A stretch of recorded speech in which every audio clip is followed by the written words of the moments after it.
Everyone, I think we're live. Oh my gosh, the election is nuts. Here's the deal.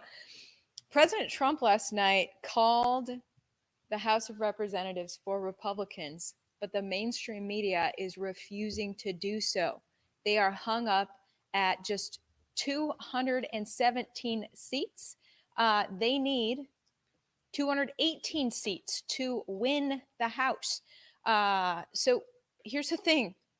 Not only did we not have the red wave everyone thought, but there's still a chance that Democrats could actually come back and still grab the House and the Senate. I wouldn't put it past them given some of the shenanigans that we have seen. I have the Associated Press here showing the balance of powers. You can see Democrats took the Senate again with 50 seats in the Senate. Kamala Harris is the tiebreaker. The House still at 217 for Republicans. They need that 218. Democrats, meanwhile, gaining House seats on their side up to 210. And the Associated Press says the reason they're not calling it yet is because of how slowly votes are being counted in California and elsewhere. I wanted to zone in on Arizona in this quick live update for you guys. Don't have a lot of time today, but guess what? Members of the public were given the opportunity to testify before the Maricopa County Board of Supervisors today, and almost every public comment was a scathing review of the election. Now, many of the people who testified were either actual voters or actual poll workers giving details of what went down in regards to this midterm election. It's a stunning testimony. I have just prepared. I literally worked today to get a 20-minute review done so that you guys can see what went down in the Maricopa County Board of Supervisors session today when the public laid in to their public officials. Board of Supervisors oversees elections there. And as we know, Maricopa County, Arizona is a mess, yet it accounts for apparently 2/3 of the votes in Arizona. So it's a massive populous county, and people can't win a seat in that state without winning Maricopa. So, of course, the sort of public commentary we saw on the details of the anomalies and the shenanigans that the people spoke on today is exactly the kind of public commentary that was mass censored across YouTube and other outlets. So, of course, I can't put out those powerful sound bites here on YouTube. So I put them on my uncensored new platform, unified.tv/ivoryhecker. I'm going to show that page. I have newly partnered with Unified. I like them because when you subscribe to my channel on Unified, you subscribe to every content creator on Unified. So all the people uploading content there, you're going to get all of their stuff with one subscription. So you guys can click the link down in my description, unified.tv/ivoryhecker. Start the 7-day free trial. You can watch today's segment. The people at Unified tell me they are uploading what I prepared, what I edited today of what went down in Maricopa County. They're uploading that as we speak. So you can start your 7-day free trial, check out what went down in Maricopa County, and then if you like it, you can stay on Unified and support my independent journalism, or just bounce off of that and continue to watch me battle the bots here on YouTube, because I got to step around all these landmine words that the bots are trying to censor. It's ridiculous. Checking your comments real quick. Thank you so much for the super chat. Dead giveaway, said in Charles Ramsey voice. Yeah, I want to talk about a dead giveaway, you guys. I think I teased that on Twitter. Here's what's going on. If you look at the vote count for other candidates in Arizona, your mind really starts to rack about what the heck is really going on in Arizona. As we all know, the most covered candidate in Arizona was Kari Lake, candidate for governor. Nobody else got the media attention that she did. NBC themselves said she was omnipresent on the campaign trail. Not even Republican or Democrat candidates for Senate in Arizona got the coverage that Kari Lake got. So you couldn't miss Kari Lake. whether you followed mainstream media or alternative media, there Kerry was. And so as an Arizonan going to the polls, you're either thinking I'm going to vote for her or against her, but Kerry Lake pops into your mind. Now, let's look at the breakdown when people went to the polls, who they voted for. I'm just going to show you the official Secretary of State's office election results. You can see Katie Hobbs, Secretary of State, as we know, the person who ran the election, won the election. Isn't that interesting? She was in charge of making sure that election went smoothly and that every vote was counted. And she happened to win. She wouldn't dare, mess with anything to make sure her opponent's votes didn't count, would she? No. She never would do that. YouTube bots, she wouldn't do that. But here's the thing. The woman who ran the election, Katie Hobbs right there, Secretary of State in charge of elections in Arizona, she won as governor, beat out the most well-covered candidate, Kerry Lake.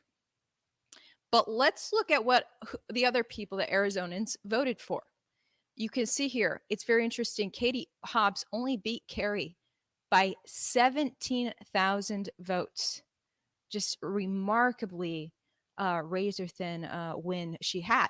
But let's look at who other people voted for. Right here, Secretary of State. So because Katie Hobbs is leaving her position as Secretary of State, going for governor, this new guy, Adrian Fontes, decided to run for Secretary of State. It turns out more people voted for him than voted for either Katie Hobbs or Kerry Lake. So apparently people heading out to the polls, they weren't thinking about governor. They're thinking about Secretary of State in Arizona, the person in charge of elections. And they're saying, you know what?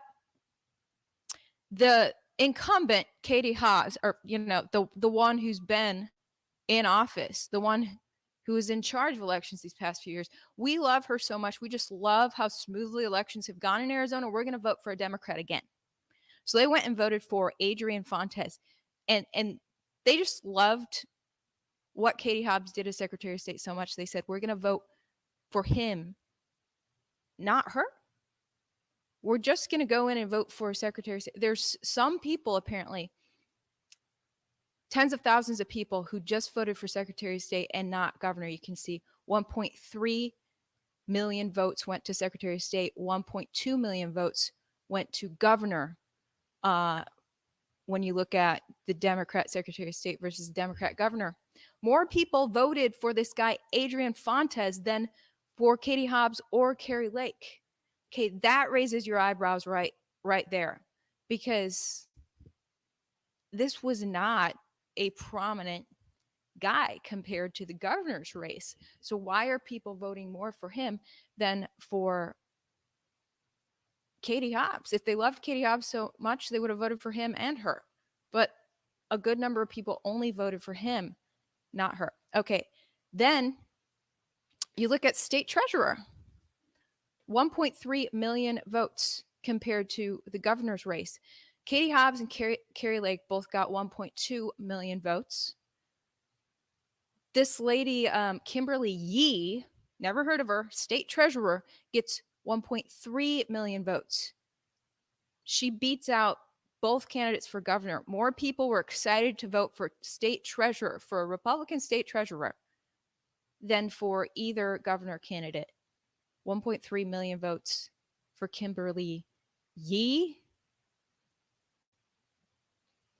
More Republicans voted for this state treasurer than voted for the Republican Senate candidate or the Republican governor candidate.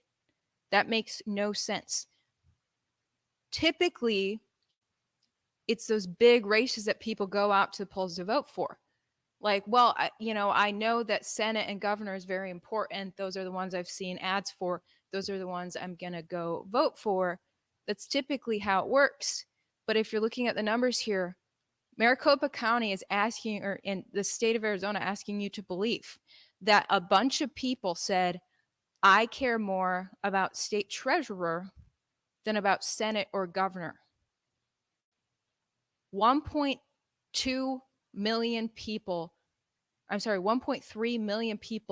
voted for State Treasurer Kimberly Yee, and only 1.2 million voted for Carrie Lake. Only 1.1 million voted for Blake Masters. We're expected to believe that. Now I want to show you the next page here, which is another page from the official Secretary of State's office for Arizona election results. And you can see, I think I just brought up the same page. Hold on, I'm going to bring it. I've got to grab this different page because it is pretty telling. Just bear with me. Here it is. Yes. Can you guys see that? No, you can't. Here. All right. I want to show you guys how many people were excited about the mine inspector. The state mine inspector, Paul Marsh. 1.6 million Arizonans voted for the state mine inspector. Only 1.2 million people voted for Carrie Lake. Blake Masters, the Republican Senate candidate, only got 1.1 million votes, but the state mine inspector, Paul Marsh, got 1.6 million votes. He is a Republican. So more Republicans came out at the polls and said, I don't care about governor. I don't care about Senate. I care about state mine inspector. The Secretary of State's office, Secretary of State Katie Hobbs, is asking you to believe that hundreds of thousands of Republican Arizonans went to the polls and said, I am only going to vote for the state mine inspector.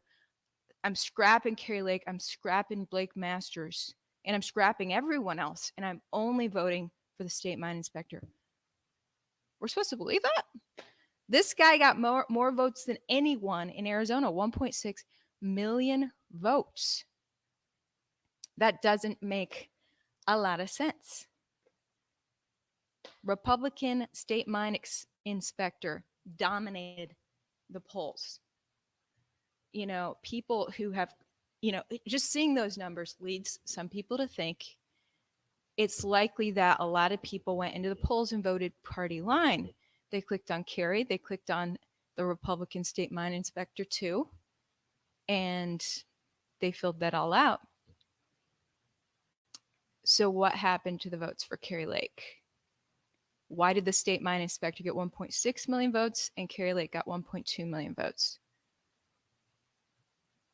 Katie Hobbs only got 1.2 million votes too. She beat Carrie by only 17,000 votes so far. And apparently I am reading, I don't know, Carrie Lake just retweeted, she just retweeted someone that said, well, no one's watching. Carrie Lake is now just 0.6 or 17,000 votes behind Hobbs with 98.5% reporting. If she gets 0.5, then a recount occurs. So there could be a recount in the works. Carrie Lake also retweeted what's going down in Berlin right now. Just in Berlin's state election in 2021, which was plagued by mishaps, was not valid and must be redone. The state constitutional court has ruled. So literally Berlin, Germany is redoing its election because there were a lot of issues. Many polling stations needed more papers. I don't want to use all the trigger words in this video, but bottom line, Berlin had an issue apparently very similar to Arizona's issues. Berlin is redoing its election there. Their court decided. But here in America, our courts don't do that. For some reason, when there's a bunch of mishaps, not only do our courts not demand a new election, they find some random small technicality and say, we're not going to look at this case, period. That's what happened time and time again in 2020. Will it happen again in 2022? We shall see. Will these public testimony of the people, the eyewitnesses and the evidence, will it all be censored and buried and hid under the rug like 2020? We'll see. Right now, bombshell public testimony just happened in Maricopa County today. And fortunately, Maricopa County did put that publicly out. Will YouTube be censoring it all? Who knows? But that public testimony from eyewitnesses is safe and sound, at least on my channel, unified.tv/ivoryhecker. Wish I could show you it here on YouTube, but right now I cannot. I can show you one thing. I'm going to show you one little bit of public testimony. So this was Matt Baker. He went viral for some public testimony that he made during the pandemic.